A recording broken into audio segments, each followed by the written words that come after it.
Hello guys, mister good tech চ্যানেলের পক্ষ থেকে আপনাকে স্বাগতম। আপনারা অনেকেই আছেন যারা ইউটিউব চ্যানেল খোলেন কিন্তু ইউটিউব চ্যানেল এর ভেরিফাই করতে পারেন না, যার কারণে আপনারা 15 মিনিটের বেশি ভিডিও ছাড়তে পারেন না এবং আপনার চ্যানেলের থাম্বনেল বসাতে পারেন না।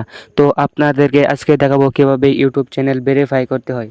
তো ইউটিউব চ্যানেল ভেরিফাই করার আগে আপনাদের একটি রিকোয়েস্ট থাকবো, যদি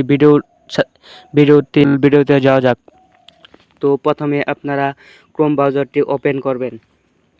ক্রোম ব্রাউজার ওপেন করার পর সার্চ বারে লিখবেন youtube-studio.com। youtube-studio.com লেখার পর আপনারা দেখতে পাচ্ছেন যে প্রথম একটি লিঙ্ক আসে। আপনার সেই লিঙ্কের উপর জাস্ট 3 সেকেন্ড চাপ দেবেন। 3 সেকেন্ড চাপ দেওয়ার পর প্রিভিউ পেজের উপরে চাপ দেবেন। চাপ দেওয়ার পর দেখতে পাবেন এখানে একটি বক্স রয়েছে, সো আপনারা বক্স আইকনের উপর চাপ দেবেন। বক্স আইকনে চাপ দেওয়ার পর আপনাদের মাঝে এরকম একটি ইন্টারফেস চলে আসবে। যাদের নেটের স্পিড ভালো থাকবে তারা তাড়াতাড়ি করতে পারেন। তো আমার নেট যেহেতু লো, তো আমি একটু দেরি হচ্ছে। তো নিচে দেখতে পাবেন যে একটি সেটিং অপশন রয়েছে, তো আপনারা সেই সেটিং অপশনের উপরে চাপ দেবেন। সেটিংয়ে চাপ দেবেন।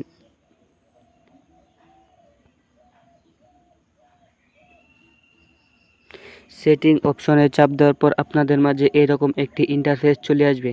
তো আপনারা দেখতে পাবেন যে এখানে একটি চ্যানেল নামের একটি আইকন রয়েছে, তো আপনার চ্যানেলে চাপ দেবেন। চ্যানেলে চাপ দেওয়ার পর দেখতে পাবেন যে ফিউচার ইনেজেবিলিটির মাধ্যমে চাপ দেবেন। তো আপনারা ফিউচার ইনেজেবিলিটির মাধ্যমে চাপ দেবেন। তারপর নিচে দেখতে পাবেন যে ইন্টারমিডিয়েট ফিউচার, তো আপনারা এখানে চাপ দেবেন। চাপ দেওয়ার পর যেহেতু আমার চ্যানেলটি ভেরিফাই করা হয়েছে তাই দেখেন টিক চিহ্ন রয়েছে। যাদের চ্যানেল ভেরিফাই হয়নি তাদের প্রশ্নবোধক চিহ্ন থাকবে। তো ভিডিওটি এ পর্যন্ত হয়েছিল। যদি চ্যানেল ভেরিফাই না করতে পারেন তাহলে পরবর্তী ভিডিওতে দেখাবো। যদি ভিডিওটি চান তাহলে একটি কমেন্ট করবেন। তো ভিডিওটি এই পর্যন্ত হয়েছিল। যদি ভিডিওটি ভালো লাগে তাহলে লাইক দেবেন এবং চ্যানেল নতুন হয়ে থাকলে সাবস্ক্রাইব করে দেবেন। ধন্যবাদ। আল্লাহ হাফেজ।